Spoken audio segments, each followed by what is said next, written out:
my name's Tom Long, and I'd like to this morning introduce to you another of our service charge vlogs. As we said in the introductory video that we did a little while ago, we are going to follow the budget discussion meeting forum, and it's striking that the most important, or probably the largest amount that we as residents pay out, or some residents pay out, is actually rent. And it's interesting, I was talking to Ian Devereux the other day about this, and Ian has a very interesting point on rent. So what again was your point, Ian? Well, I think it's one of the things that we all take for granted, because we all pay rent in one form or another, and we all pay the service charges. But realistically, when we sit and think about it, where do the rent numbers come from? Why are we charged the rents that we are charged? And what defines what goes into a service charge and what's part of the rental charge?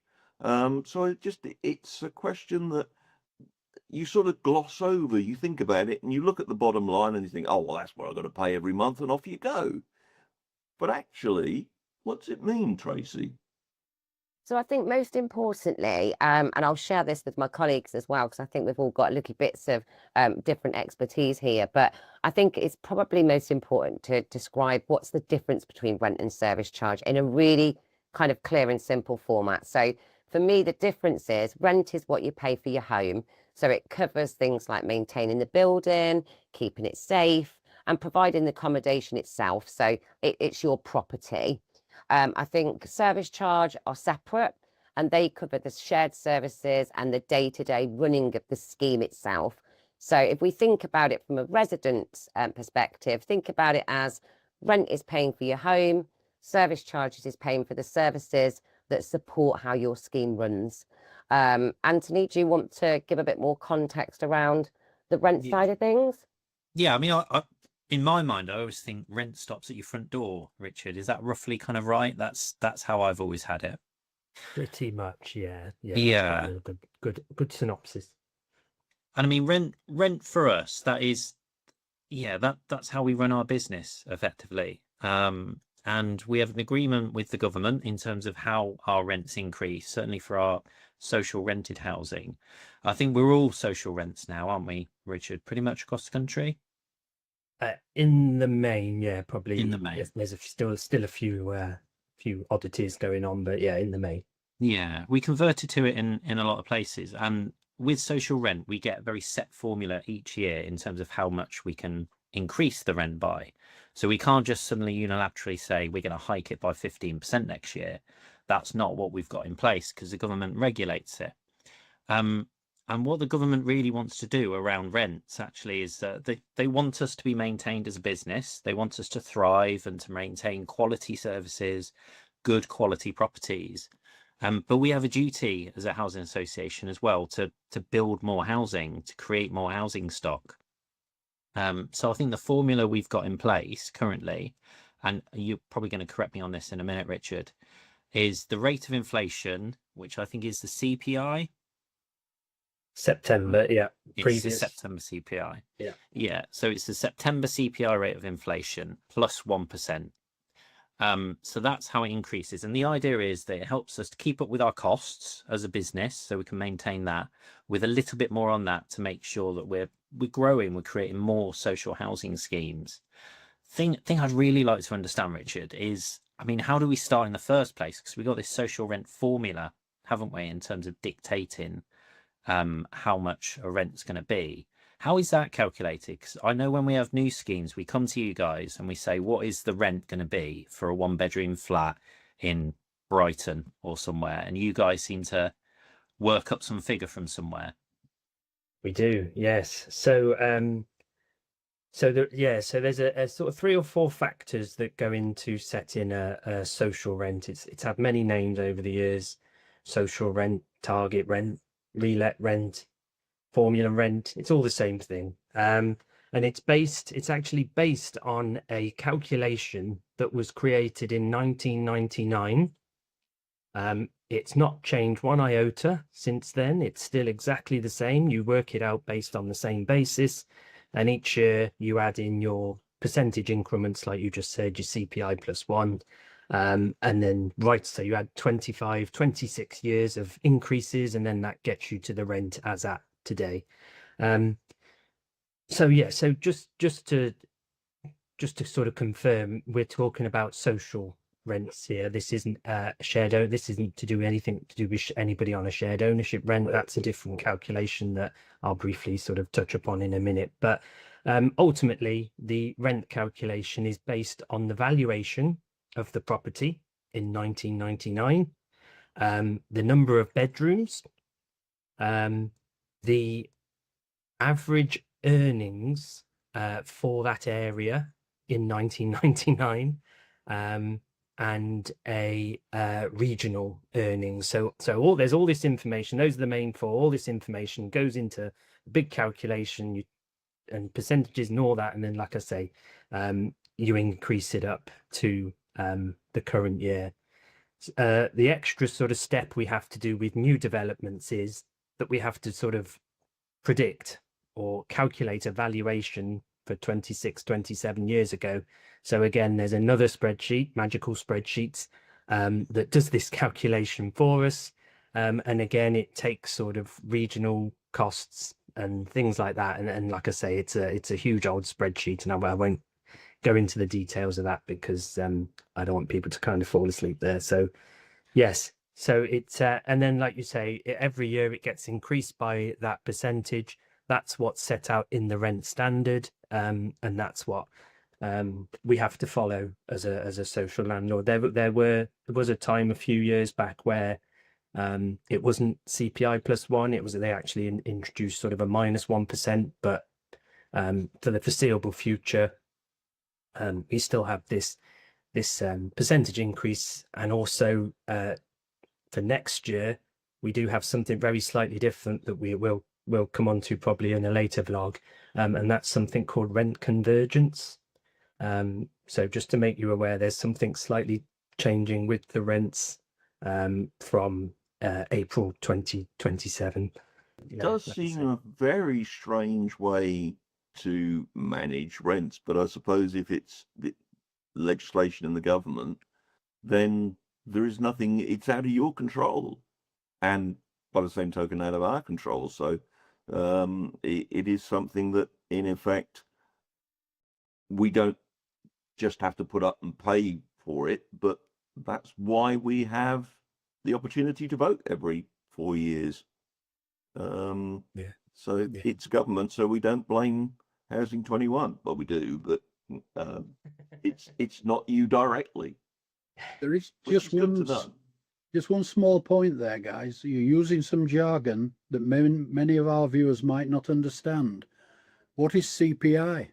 Good point, Tom. Oh, okay, yeah. So so this is the sort of inflation rate of goods and things that's released monthly. There's an RPI, which is a retail price index, and then there's a CPI, which is a consumer price index. And then, like I say, that's released monthly by the government, and it gives you an idea basically of what things are going up by month on month, what sort of percentage. And like I say, they choose the one in the middle of the year to sort of decide that, you know, that gauges what the average will be for the year. So yeah, so if you've got a Sky News or some sort of news app on your phone, you'll probably find that every month you get a news flash saying CPI has been released, and that's the figure that we go by. I don't think people have known as much about inflation for years, have they? I've never seen it in the headlines so prominently. Yeah, that's right. I mean, it's effectively, isn't it, that if a loaf of bread was £1 a year ago and it's £1.05 now, that's 5p increase, which is 5% inflation, essentially. Yeah. So it's very important for us, because also our bills go up by those kind of levels. So yeah. So the government, in its wisdom, increases pension by retail price index, but increases rent by consumer price index. Uses two different criteria. Yeah, Yeah. Just so we know, who to blame. There's something to unpick in that, isn't there? There is. Yes. And I don't think it's something that really we can go into in this type of vlog, but it is something to bear in mind, that it is the consumer price index. So when they're talking about pensions going up, they're talking about retail price index, but rents are controlled by consumer price index plus the 1%. That's very, It very does help enlightening. explain a lot about rent and where it comes from, because we, as I say, we all just pay it and maybe complain, but we don't really understand where it comes from, and I think that clears it up a lot, because it does explain a lot. We've now talked about social rents, but we do have quite a lot of people, I think somewhere around about 1,800 of shared owners, and shared owners with different percentages, and some shared owners do actually pay rent. So perhaps, Richard, you could tell us if there are any differences between social rent and shared ownership rent. Yeah, sure. I'll give it a go. So, so your social rents, as we just touched upon there, that's set by a whole calculation, and because the agreement there is that the resident is renting that property, Housing 21 maintains being the landlord of that property. They still own the property, and like Tracy said a minute ago, this is why Housing 21 maintain the things inside the flat, because it's still Housing 21 property. For shared owners, the calculation is different. So depending on what percentage of the property that you own, the rent is based on the financing of the unpurchased percentage of that property. So so it's a little bit, I suppose, like Housing 21 is sort of given a mortgage, I suppose, with that the resident buys 50%, Housing 21 still own 50%, and that rent is covering the mortgage repayments, I guess, because Housing 21 are funding that. And so and the rent increases are different. So obviously with a shared owner, you get a lease. And in the main, the rent increases in the lease is September RPI on this occasion plus 0.5%. That's not that we do have some that aren't September. We have some that are December, February, and January, I believe. It depends what some of these wonderful leases say. So there is a difference. And just to touch upon service charge briefly and sinking funds, this is a question that we do get a lot about social rents and shared ownership rents. And this is the reason why shared owners on their service charges pay more into a sinking fund. And that's because the rent that they're paying doesn't factor in anything for the roof and the other bits and pieces that a renter wouldn't pay, you see. So so yeah, that's probably the best way I can sort of describe it. And like you say, yeah, we've got about 1,400 of them, and people can staircase, and when you get to a certain percentage, the rent will actually stop. Isn't it 0 at 75%? Is that right? Does that vary? Yes. In the main, when people staircase to 75%, we then stop charging the rent. It does again depend on the lease, and we do have some leases where that's not applicable, and certain shared owners will have to staircase to 100%. But I would say sort of 95% of our properties, you can staircase up to 75% to stop paying the rent. This emphasizes why we need the three experts that we have with us on the vlogs, because there are so many variations across Housing 21. But more importantly, it is you, the viewer, that it really applies to, and it's your personal circumstances. So don't hesitate. Just let's have those questions, because remember, the one thing we're trying to get is clarity in what you're paying for. Because if you haven't got clarity, you don't know if you're getting value for money. And everybody wants value for money, particularly if you live in Yorkshire. So do please send those questions in to us. Thank you very much for watching. and we'll move on and do watch the next vlog that comes along. Thank you.